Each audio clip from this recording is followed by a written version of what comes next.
Barada Richard Eliezer alias Baradae mengungkapkan soal kesaksiannya melihat pertengkaran Putri Chandrawati dan Verdi Sambo. Hal tersebut diungkapkan Baradae saat menjadi saksi dalam sidang lanjutan kasus pembunuhan Brigadir J di Pengadilan Negeri Jakarta Selatan pada Rabu 30 November. Baradae mengungkap kejadian Verdi Sambo dan Putri Chandrawati bertengkar itu ada di rumah Saguling. Lantas setelah itu Putri Chandrawati memanggil 3 ajudannya tersebut yakni Baradae, Bribka Matius, dan Brigadir J untuk diajak pergi. Mereka kemudian pergi ke arah Kemang. Baradae sempat bertanya-tanya Putri Chandrawati akan mengajak pergi kemana, lantas Baradae bertanya melalui handy talkie. Baradae sempat bertanya beberapa kali ke almarhum Brigadir J, namun Brigadir J menjawab untuk mengikuti saja dulu. Baradae kemudian mengatakan mereka berempat melakukan perjalanan berputar-putar di area Kemang. Baradae masih tidak mengetahui tujuan perjalanan mereka hingga akhirnya sampai di kediaman Verdi Sambo di Jalan Bangka. Setibanya di kediaman di Jalan Bangka, Baradae melihat Putri Chandrawati dalam kondisi marah. Ia pun tak berani menanyakan apa yang tengah terjadi. Saat itu, Baradae juga melihat anak perempuan Verdi Sambo. Beberapa saat kemudian, Brigadir J memerintah Baradae untuk memarkirkan mobil di belakang rumah.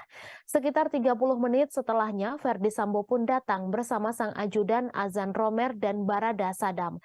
Tampak Verdi Sambo disebut Baradae terlihat marah-marah dan langsung masuk ke dalam rumah. Setelah itu Brigadir J mengatakan jika ada Eben, rekan Verdi Sambo yang akan datang.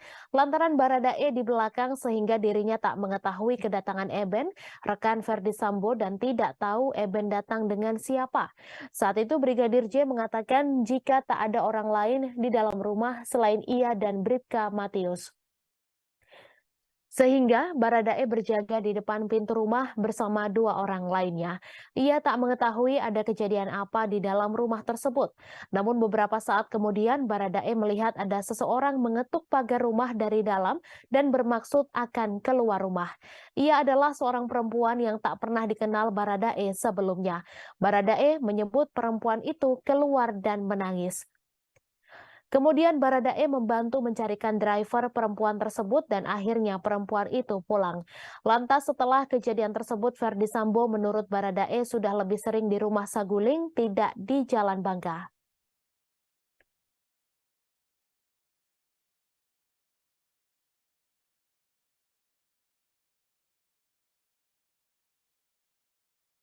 Sampaikan bahwa ada peristiwa sebelum penembakan bahwa ada perempuan yang menangis sempat di Kemang ini. Nah ini sesignifikan apa sih Bang mempengaruhi apakah ini juga berkaitan dengan akhirnya ada aksi penembakan ini atau justru itu karena konflik keluarga? Betul Mbak Nanda, ini supaya menjelaskan bahwa situasinya tidak berdiri di Magelang saja, bahwa ada peristiwa di awal Juni itu ada pertengkaran. Yang di situ yang disampaikan oleh klien saya bahwa tadi kan disampaikan oleh saudara Richard Eliezer, almarhum menyampaikan ini kalian saja tidak boleh ada yang tahu kan, karena di situ kan ada saudara Matius, ada almarhum Joshua, kemudian ada Richard Eliezer, nggak salah ada Sadam.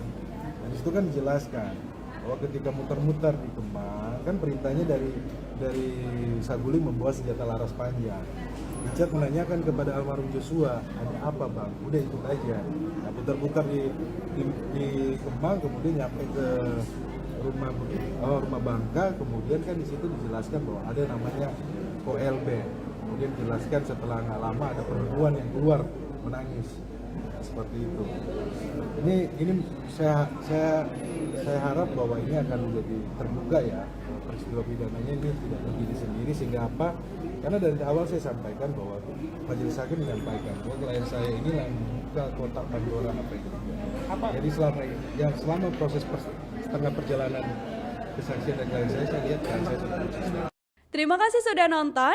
Jangan lupa like, subscribe, dan share ya.